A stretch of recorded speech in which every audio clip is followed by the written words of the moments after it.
श्री कृष्णा। राधे राधे। आज आप लोग सुनेंगे राधा अष्टमी व्रत की कथा और राधा रानी की कहानी। तो चलिए सबसे पहले सुनते हैं श्री राधा रानी के एक बार नाम लेने की कीमत क्या है। एक बार एक व्यक्ति था, वह एक संत जी के पास गया और कहता है कि संत जी, मेरा एक बेटा है, वो ना तो पूजा पाठ करता है और ना ही भगवान का नाम लेता है। आप कुछ ऐसा कीजिए कि उसका मन भगवान में लग जाए। संत जी कहते हैं, ठीक है बेटा, एक दिन तू उसे मेरे पास लेकर आ जा। अगले दिन वो व्यक्ति अपने बेटे को लेकर संत जी के पास गया। अब संत जी उसके बेटे से कहते हैं, बेटा बोल राधे राधे। बेटा कहता है, मैं क्यों कहूँ। संत जी कहते हैं, बेटा बोल राधे राधे। वो इसी तरह से मना करता रहा और अंत तक उसने यही कहा कि मैं क्यों कहूँ राधे राधे। संत जी ने कहा, जब तुम मर जाओगे और यमराज के पास जाओगे, तब यमराज तुमसे पूछेंगे कि कभी भगवान का नाम लिया, कोई अच्छा काम किया, तब तुम कह देना कि मैंने जीवन में एक बार श्री राधा रानी के नाम को बोला है। बस एक बार इतना बताकर वह चले गए। समय व्यतीत हुआ और एक दिन वो मर गया। यमराज के पास पहुंचा। यमराज ने पूछा, कभी कोई अच्छा काम किया है। उसने कहा, हाँ महाराज, मैंने जीवन में एक बार श्री राधा रानी के नाम को बोला है। आप उसकी महिमा बताइए। यमराज सोचने लगे कि एक बार नाम की महिमा क्या होगी, इसका तो मुझे भी नहीं पता है। यम बोले, चलो इंद्र के पास, वहीं बताएंगे। तो वो व्यक्ति बोला, मैं ऐसे नहीं जाऊंगा, पहले पालकी लेकर आओ, उसमें बैठ कर जाऊंगा। यमराज ने सोचा, ये बड़ी मुसीबत है। फिर भी पालकी मंगवाई गई और उसे बिठाया। 4 कहार लग गए। वो बोला, यमराज जी, सबसे आगे वाले कहार को हटाकर उसकी जगह आप लग जाइए। यमराज जी ने ऐसा ही किया।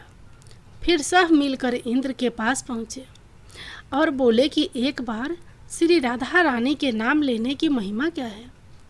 इंद्र बोले, महिमा तो बहुत है, पर क्या है ये मुझे भी नहीं मालूम। बोले कि चलो ब्रह्मा जी को पता होगा, वही बताएंगे। वो व्यक्ति बोला, इंद्र जी ऐसा है, दूसरे कहार को हटाकर आप यमराज जी के साथ मेरी पालकी उठाइए। अब एक ओर यमराज पालकी उठा रहे हैं और दूसरी तरफ इंद्र लगे हुए हैं। पहुँचे ब्रह्मा जी के पास।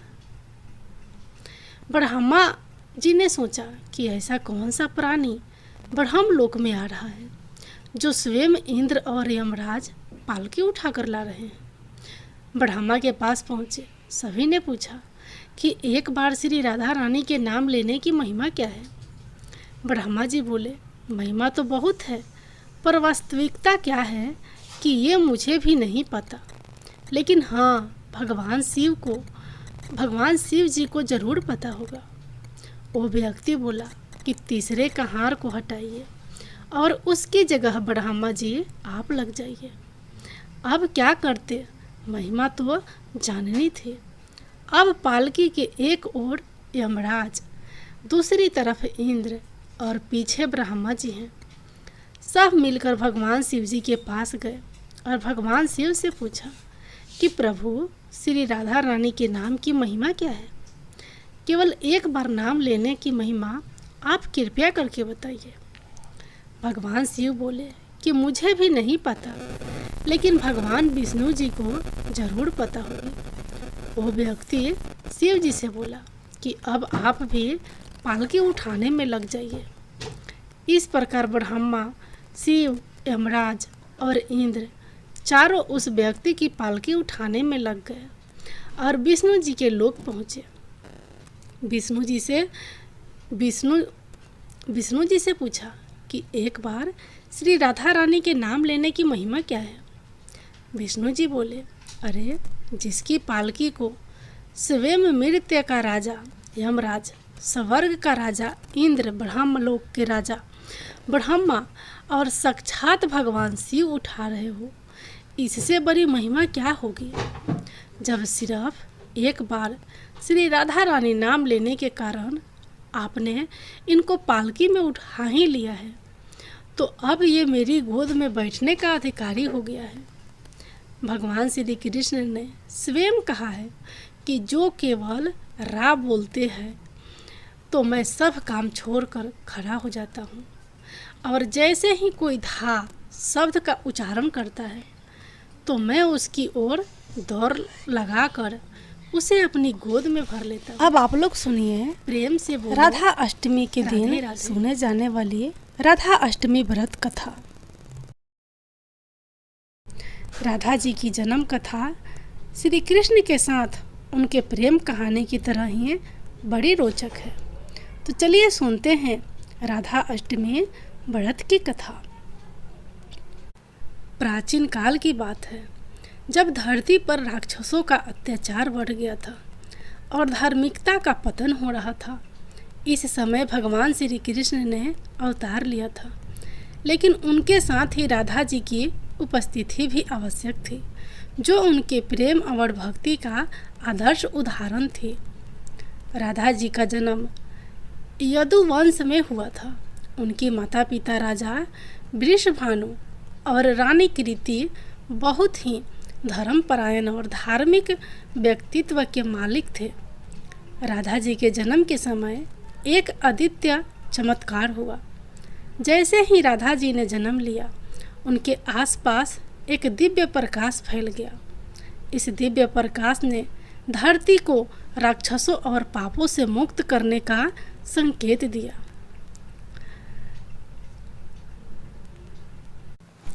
राधा जी की महिमा का वर्णन करने के लिए बहुत सी कहानियाँ और कथाएं प्रचलित हैं। उनके जीवन में प्रेम और भक्ति की कई अद्भुत घटनाएं घटी।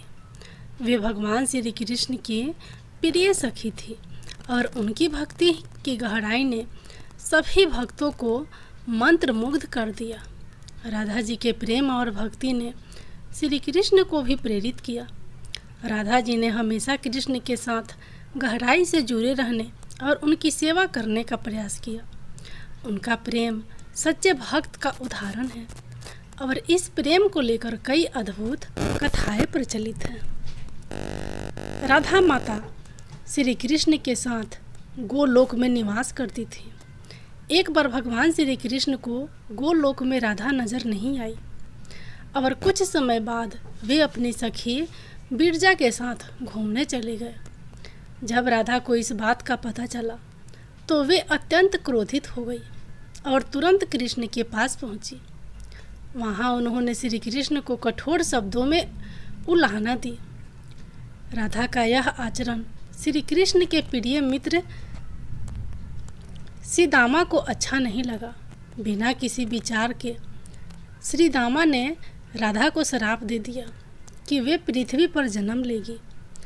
राधा के गुस्से से आहत होकर बिरजा भी वहां से चली गई और नदी का रूप धारण कर लिया। श्रीदामा से श्राप मिलने के बाद राधा ने भी उन्हें श्राप दिया कि वे राक्षस कुल में जन्म लेंगे।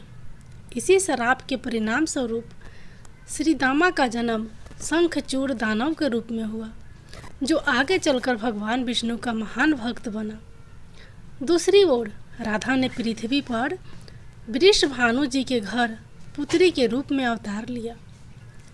राधा का जन्म वृषभानु जी के घर तो हुआ, लेकिन देवी कृति के गर्भ से नहीं।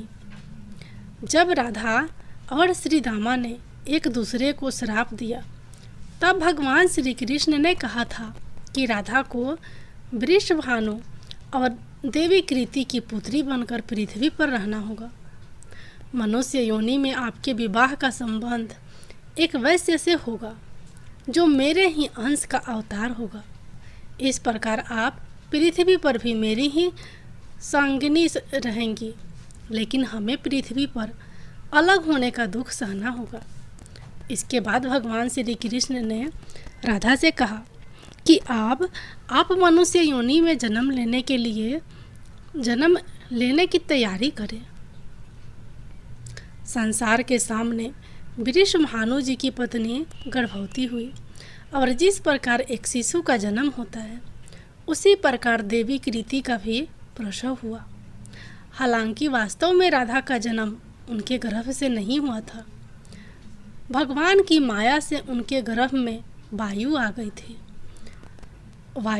थी और उसी वायु से राधा का प्रकट हुआ। प्रसव के समय देवी कृति को पीड़ा हो रही थी और उसी समय राधा के रूप में एक सुंदर कन्या का जन्म हुआ। राधा अष्टमी के दिन एक विशेष पूजा की जाती है जिसमें भक्तजन राधा जी की महिमा का गान करते हैं। कथा के अनुसार राधा जी का जीवन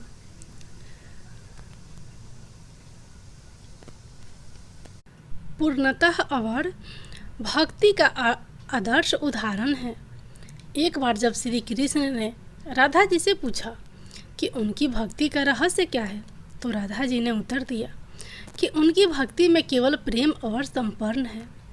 राधा जी ने भगवान कृष्ण को भक्ति का सबसे सुंदर और महान रूप दिखाया। उनकी भक्ति ने उन्हें अद्वितीय बना दिया और इसीलिए राधा अष्टमी का पर्व इस प्रेम और भक्ति की महिमा को मान्यता देने का अवसर है। अब आप लोग सुनिए श्री राधा रानी की अगली कहानी।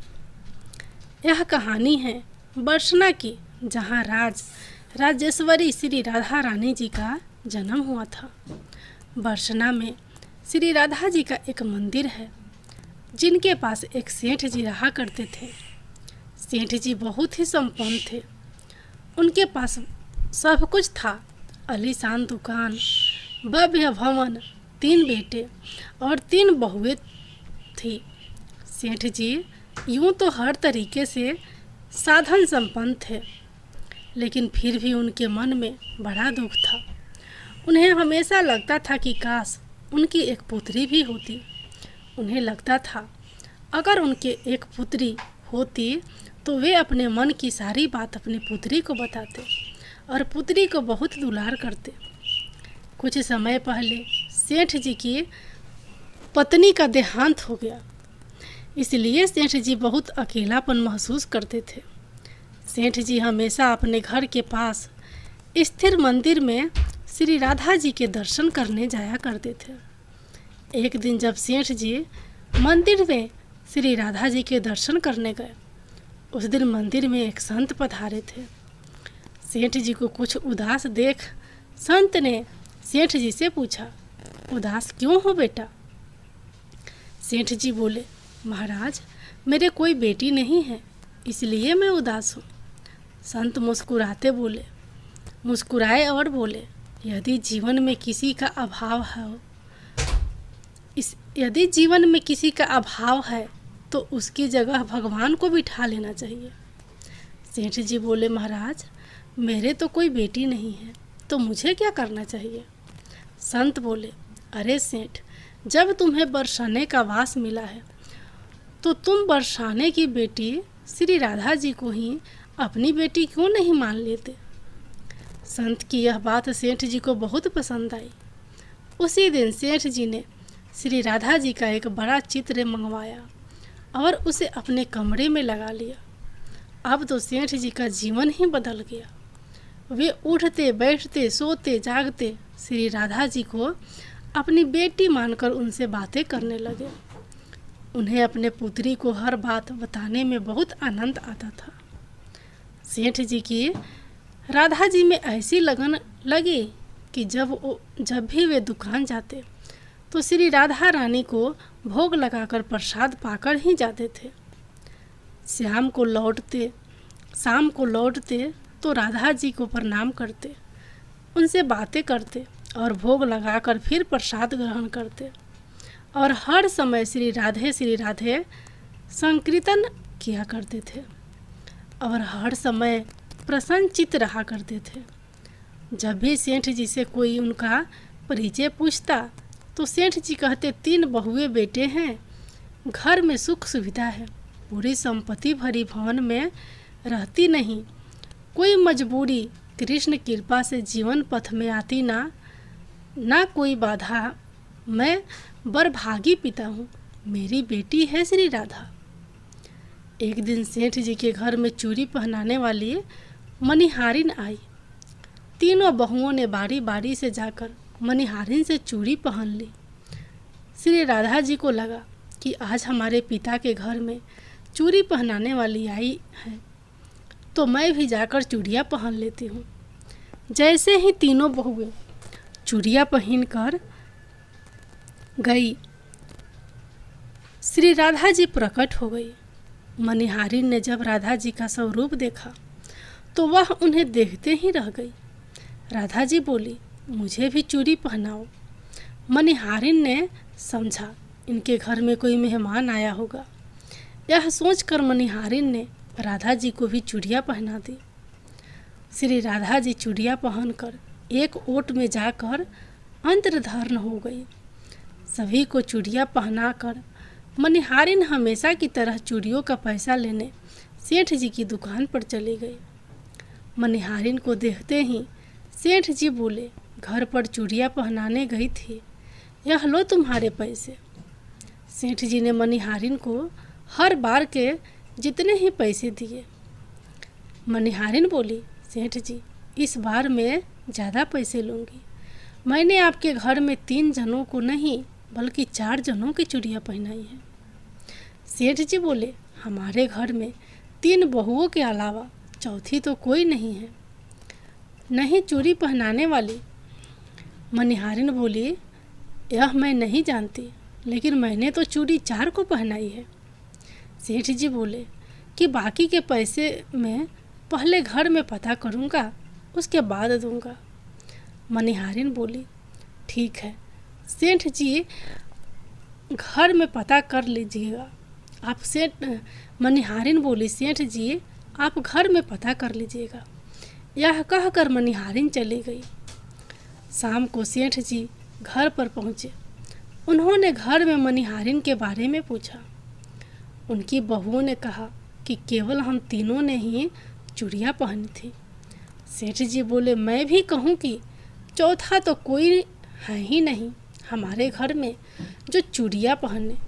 इस प्रकार सेठ जी यह बात भूल गए और अपने नित्य काम में लग गए। सेठ जी राधा राधा बोलते बोलते श्री राधा जी को प्रसाद का भोग लगाकर और भोजन करके सो गए। जब सेठ जी को नींद आ गई तो उनके सपने में श्री राधा जी प्रकट हो गई। राधा जी बहुत उदास थी, उनकी आंखों में आंसू थे। सेठ जी ने पूछा, बेटी उदास क्यों हो? श्री राधा जी बोली, आज मेरा मन दुखी है। मैंने आज अपने पिता का घर समझकर यहाँ उस मनिहारिन से चूड़ियाँ पहनी थी, परंतु पिताजी आपने उस मनिहारिन को मेरी चूड़ियों का मोल नहीं चुकाया। पिताजी आपने मुझे बेटी तो बना लिया, परंतु आपको मेरी याद नहीं आई, आपने मुझे भुला दिया। इससे मैं बहुत दुखी हूँ। यह सुनकर सेठ जी सपने में ही रोते हुए बोले, बेटी मुझे क्षमा कर दो, मुझसे बहुत बड़ी भूल हो गई। सेठ जी तुरंत नींद में से उठ बैठे, उनकी आंखों से आंसू आ रहे थे।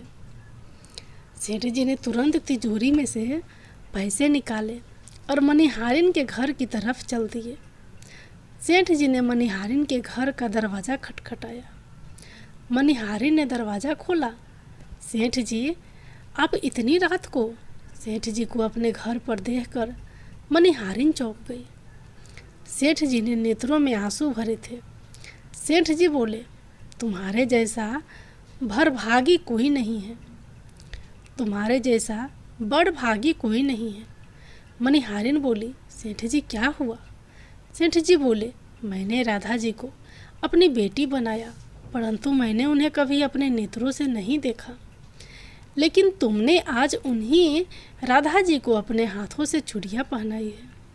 आज तुम्हारे जितना भाग्यशाली इस धरती पर कोई नहीं है। मैं तुम्हें अपनी पुत्री की पहनी हुई चूड़ियों का मूल्य चुकाने आया हूँ। यह कहकर सेठ जी ने रुपयों से भरी हुई थैली मनिहारिन के सामने रख दी और कहा, इसमें से जो भी लेना हो वो ले लो।